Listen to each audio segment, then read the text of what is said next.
El tema que vamos a revisar el día de hoy es TED-Student, la cual es una prueba estadística paramétrica que nos permite comparar dos muestras respecto a una variable. ¿Ok? Entonces, cuando queremos llevar a cabo una prueba estadística TED-Student, requerimos de dos variables. Una variable independiente que tiene que ser nominal y una variable dependiente que tiene que tener un nivel de medición intervalar o de razón. ¿Esto por qué? Porque estaríamos comparando dos grupos respecto a una variable o característica. Es decir, nuestra variable independiente estaría explicando los efectos en la variable dependiente. ¿A esto a qué se refiere? Por ejemplo, que nuestra variable independiente puede ser sexo, es decir, como lo teníamos acá, un hombre y una mujer. ¿Y en qué nos explicaría, en qué nos explicaría las diferencias? Por ejemplo, en altura. Podemos pensar, ¿quiénes tienden a ser más altos, los hombres o las mujeres? ¿Ok? Entonces, por eso la variable independiente estaría generando efectos en la variable dependiente. Asimismo, podemos decir respecto a sexo, ¿cuáles serían las diferencias respecto a inteligencia en hombres y mujeres? ¿Ok? Ustedes pueden decir, ¿por qué hay escolaridad? Si escolaridad hay más valores, por ejemplo, primaria, secundaria, preparatoria, etcétera, ¿ok? Pero la escolaridad es una variable nominal. La única diferencia es que en TED-Student solo podemos comparar dos grupos, es decir, yo puedo decidir si comparo, por ejemplo, la inteligencia en primaria respecto a licenciatura. ¿Ok? O puedo comparar gente de primaria y de secundaria. Es decir, en esto nos referiríamos en que estamos comparando dos grupos independientemente de que mi variable pueda tener más valores.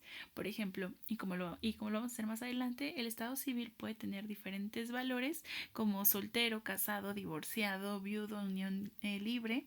Sin embargo, por fines de interés en mi investigación, yo puedo elegir solamente dos grupos. Es decir, bueno, quiero solteros versus casados, o quiero ver si hay mucha diferencia de los solteros versus los que solamente viven en concubinato, ¿ok? Y quiero evaluar eso respecto a su nivel de ansiedad o depresión, ¿ok? Entonces siempre requerimos dos variables y que una sea nominal y que la otra sea intervalar o de razón, ¿ok? Como bien ya les había dicho, siempre va a comparar dos grupos. Sin embargo, son dos tipos de análisis.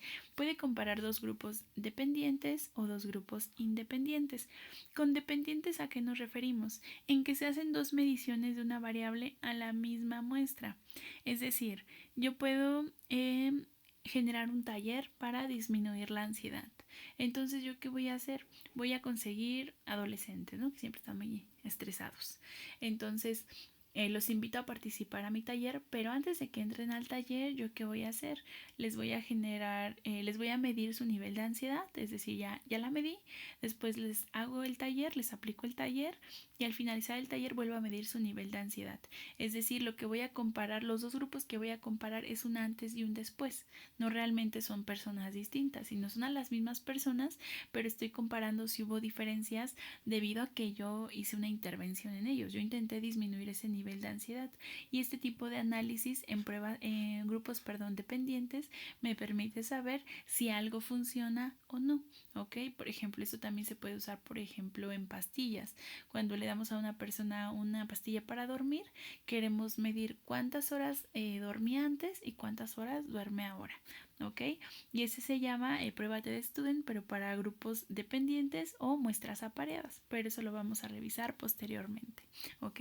El que vamos a revisar el día de hoy es comparación de dos grupos independientes, es decir, cuando solamente hacemos una medición, no dos, de una variable en dos muestras diferentes. Con dos muestras diferentes nos referimos a dos grupos distintos, como lo que mencionábamos, un hombre y una mujer respecto a la medición de una variable que puede ser inteligencia, ansiedad, depresión, cualquier variable que sea intervalar o de razón, como los ejemplos que les di aquí arriba. ¿Ok? Como grupos independientes, pues por ejemplo, podríamos medir eh, algo en hombres y algo en mujeres. De hecho, por eso vemos una O, que O se refiere a observación o medición en psicología experimental. ¿Ok? Entonces vamos a realizar dos mediciones, una a cada grupo. Por ejemplo, aquí también quiero saber de autoestima. Entonces yo voy a medir a un grupo de hombres su nivel de autoestima y a un grupo de mujeres su nivel de autoestima. Por eso voy a obtener, por eso están estas M's, la media de los hombres y la media de mujeres, porque la prueba TED-Student lo que busca estadística a comparar es realmente si hay diferencias significativas entre las medias de ambos grupos. Entonces, por lo tanto, recuerden que siempre las pruebas estadísticas se basan en una prueba de hipótesis. ¿Cuál es mi hipótesis?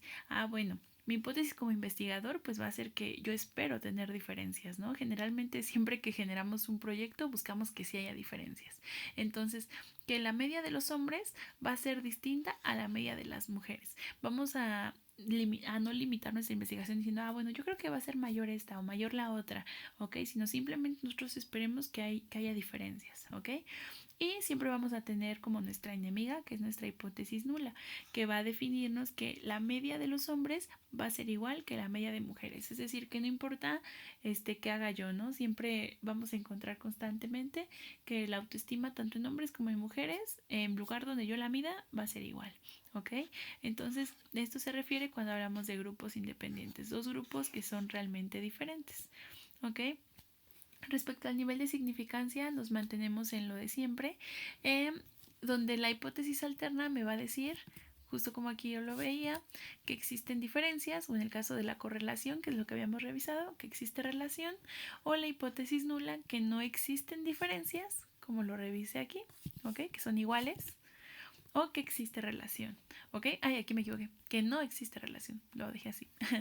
Entonces, cuando la P o la significancia que me da mi prueba estadística, recordemos que la P es un valor diferente a la T, ¿ok? Siempre necesitamos el valor de nuestro estadístico, sea T, sea R, a veces vamos a aprender la F para la ANOVA, entonces ese siempre va a ir acompañado de un valor P, donde me dice si esa T que yo obtuve realmente es significativa y puedo saber si mis diferencias o lo que me está brindando mi prueba estadística es significativo. ¿Ok? Entonces, si mi P es menor a 0.05, podemos inferir que los resultados, qué lazo, Dios mío, ¿qué me está pasando? Que los resultados no se deben al azar, sino que están replicando los datos que existen en la población.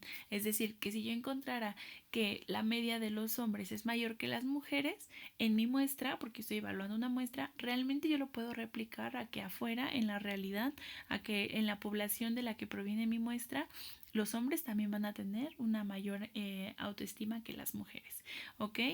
Y nos habla del límite de error que se puede cometer, es decir, si mi T es significativa al 0.05, solamente 5 mujeres de cada 100 hombres van a tener mayor autoestima, o al contrario, dependiendo cómo haya encontrado yo mi prueba, ¿ok? Y respectivamente, pero eso ya lo habíamos revisado. Entonces, un resultado no va a ser significativo cuando la P sea mayor a 0.05, ¿ok? Cuiden mucho esto porque a veces el usar decimales nos puede confundir bastante. Entonces, revisen bien que los decimales van al lado contrario, ¿ok? Entonces, si es mayor, realmente, ¿cómo se llama?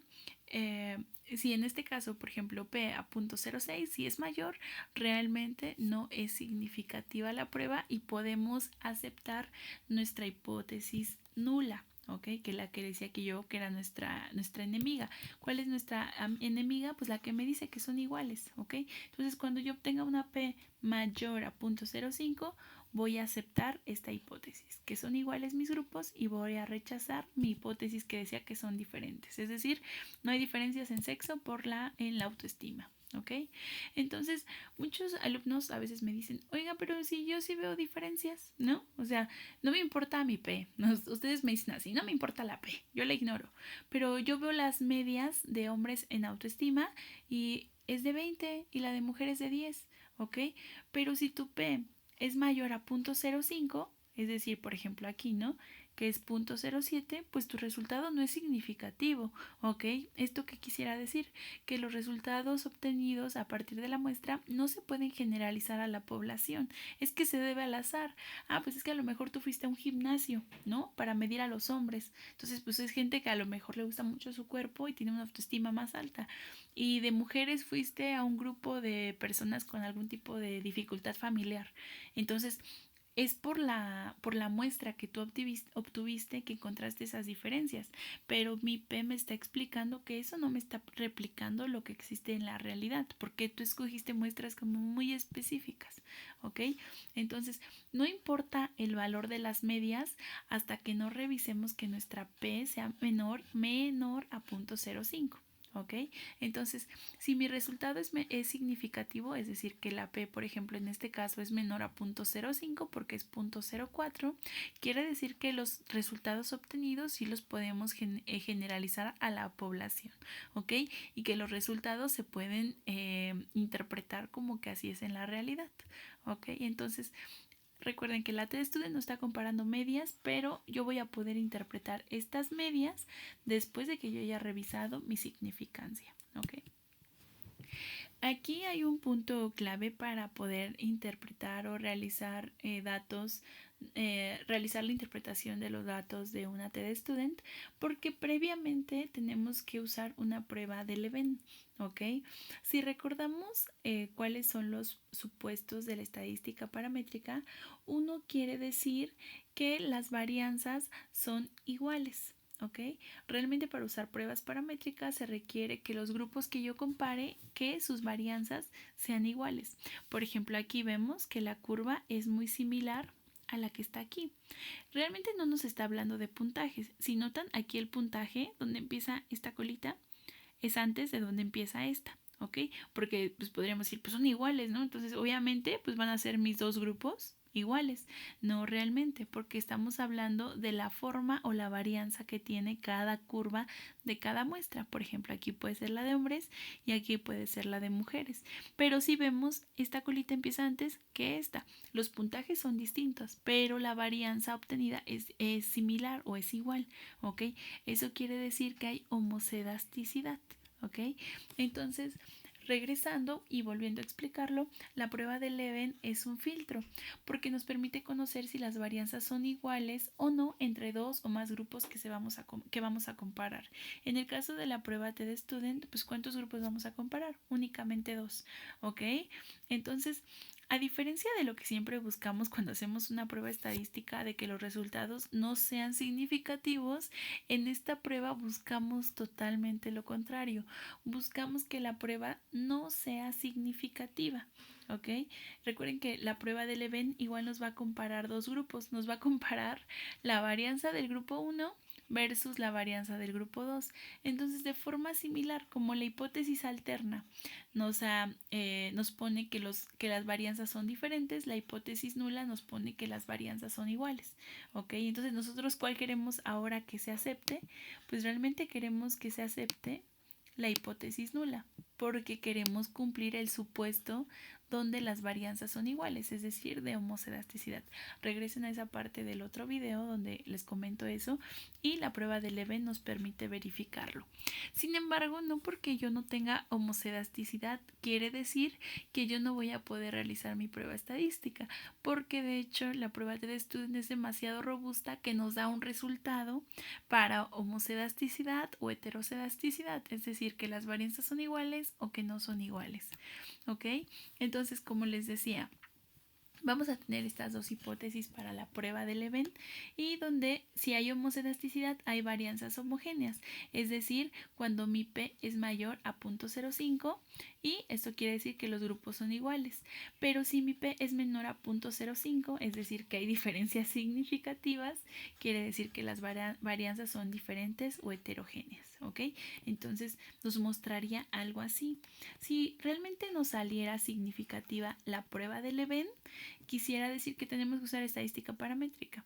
¿Ok? Pero como les digo, la prueba TestStudent es amigable y nos permite realmente poder llevar a cabo ese tipo de análisis. ¿Ok? Entonces, bueno, justamente así es como nos aparecería un resultado de prueba TestStudent y les pongo aquí hay dos análisis de por medio, ¿ok? Cada línea va a ser un análisis, ¿ok? Entonces, ya dije mucho ok, lo siento. La variable dependiente, ¿cuál va a ser? La autoestima alta.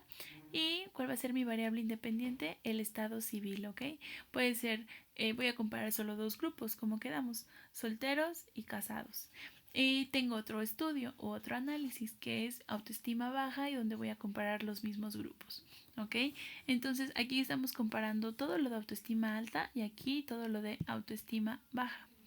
Como yo les comentaba, realmente primero hay una prueba del event, ¿ok? Para saber si yo asumo varianzas iguales o no asumo varianzas iguales. Es decir, aquí hablaríamos de homocedasticidad y aquí de heterocedasticidad. Pero ¿de qué va a depender?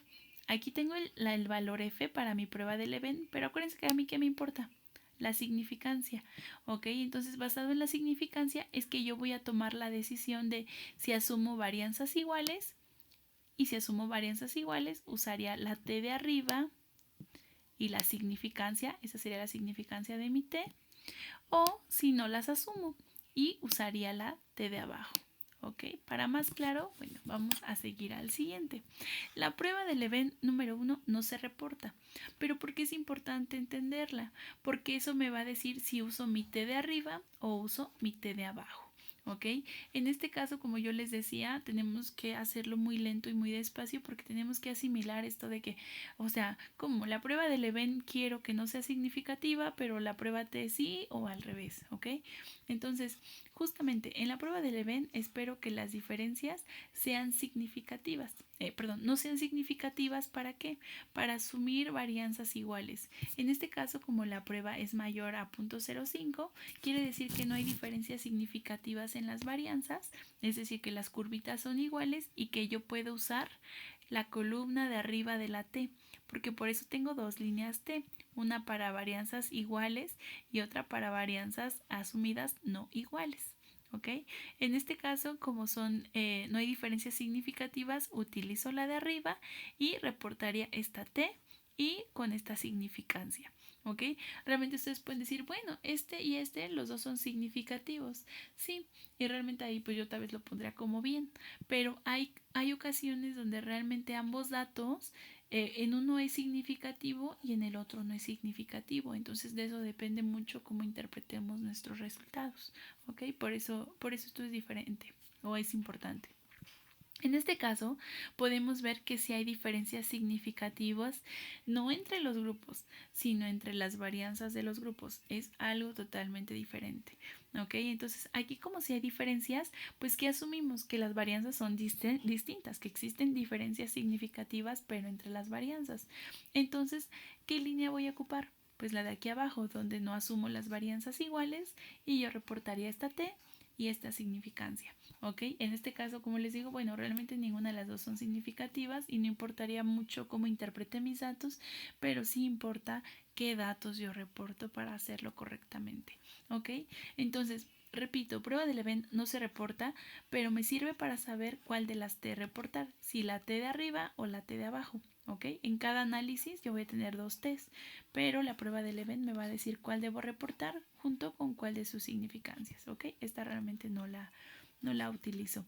Y justo como les había comentado con correlación, tanto reporto mi estadístico T junto con la P o la significancia. ¿Ok? En este caso, bueno, nos damos cuenta que la prueba T de autoestima alta nos muestra que hay significancia, ¿ok? Hay diferencias, perdón, estadísticamente significativas porque esta P es menor a 0.05, ¿ok? En autoestima alta. Pero ¿qué sucede en autoestima baja? Realmente no hay diferencias porque esta P es mayor a 0.05. Entonces, yo puedo inferir que respecto a solteros y casados, no hay diferencias en autoestima baja, pero sí hay diferencias en autoestima alta, ¿ok? Y yo digo, bueno, son diferentes, pero ¿cuál es más? Pues justamente como les había dicho, es un análisis de medias y por lo tanto me tengo que ir a otra a otra tabla, que es esta, ¿ok? Si vemos, aquí nos está dando justamente las medias para autoestima alta respecto a solteros y casados y para autoestima baja de solteros y casados, ¿ok? Entonces, pues realmente de baja no me interesa porque ya vimos que no hay diferencias significativas, ¿ok? Pero de autoestima alta sí me interesa, ¿ok? Entonces, aquí veo que la media de solteros de su autoestima es de 3.4 y la autoestima de casados es de 3.6. ¿Cuál es mayor? Pues justamente de casados. Entonces, ¿qué descubrimos de todo el análisis? Número 1, bueno, que las varianzas son iguales entre solteros y casados respecto a autoestima alta. Por eso reporté esta T y esta T con su significancia me dice que hay diferencias significativas. ¿En dónde están las diferencias? Bueno, me voy a esta donde están las medias y me doy cuenta que los casados tienen mayor autoestima alta que los solteros. Ahora, ¿eso cómo lo reporto? Bueno, escribiríamos un texto así. Primero recuerden que siempre tengo que mencionar qué tipo de análisis realicé. Por lo tanto, se llevó a cabo un análisis de TED Student para conocer si existen diferencias. Recuerden que la TED Student es una prueba de diferencias. ¿En qué variable? Bueno, menciono mi variable dependiente en autoestima alta, pero justo como lo hice a la par con otra variable, bueno, también la menciono, ¿no? Autoestima alta y baja, ¿entre quién? Pues menciono aquí mi variable independiente, solteros y casados. Y algo para disminuir como la dificultad, yo solamente puedo mencionar en qué variables dependientes encontramos diferencias estadísticamente significativas, ¿ok? Cuando hagan su tarea yo voy a anotar realmente si vieron esta parte del video porque a veces me reportan todo y yo aquí lo que estoy diciendo es únicamente reporten donde hubo diferencias estadísticamente significativas, como aquí. Únicamente se encontraron dichas diferencias en autoestima alta y pongo entre paréntesis mi T y justamente la T que yo les mencioné. Esto no lo reporto, como aquí dice. Reporté esta T y recuerden que no reporto el valor de la significancia, no reporto el valor real de la significancia, sino que reporto a qué nivel es significativo. Por eso pongo P menor a 0.05, porque fue menor a este. ¿Ok? Y punto y seguido. Se encontró que los casados muestran una mayor autoestima alta y siempre, siempre debo mencionar las medias porque tengo que saber yo como lector, pues, qué tanto fue la diferencia y si realmente fue mayor. A veces a lo mejor la gente se escribe redactando. Se equivoca redactando. Ok, entonces pongo aquí la media. Muestran una mayor autoestima alta, media de tanto que los solteros, media de tanto. Ok, y justo lo que yo siempre les he pedido es esto. ¿Cómo explico, cómo justifico dichas diferencias? Entonces, aquí algunos de sus compañeros pues me han escrito que a veces los casados pues tienen una mayor red de apoyo porque tienen una pareja. ¿Ok? Y esto genera una autoestima más alta que las personas solteras que a lo mejor posiblemente no han podido encontrar una pareja. Esto es una justificación muy leve, pero realmente ustedes no se preocupen tanto. Realmente es buscar información que sea concisa. Esto no es un resultado, un estudio como tan formal, sino es simplemente que ustedes me brinden una justificación donde me demuestran que realmente están entendiendo a qué se refieren estas diferencias. ¿Ok? Por eso es que pido esta parte. Realmente, como les he comentado, el poder justificar ciertos resultados es el complemento de la estadística. La estadística no son solo números, sino el sentido de la realidad o la explicación o el conocimiento que nos brinda de nuestro entorno. Entonces, siempre esta va a ser una parte complementaria de todo esto. ¿Ok? No necesitan generar su forma de redactar los datos. De hecho, nosotros podemos ser muy estables en la forma de la redacción. Entonces, sin ningún problema, mantengan este mismo formato para su tarea o su actividad. Lo único que tengan que demostrar es que saben a qué se refiere, cómo fue el procedimiento sobre la prueba del EVEN, elegir sus tests, ¿ok? Y reportar las medias y explicarlo de alguna forma, en una fuente muy breve que lo hayan leído y la mencionen abajo, ¿ok? Espero que tengan un maravilloso lunes y espero verlos pronto. Muchos saludos.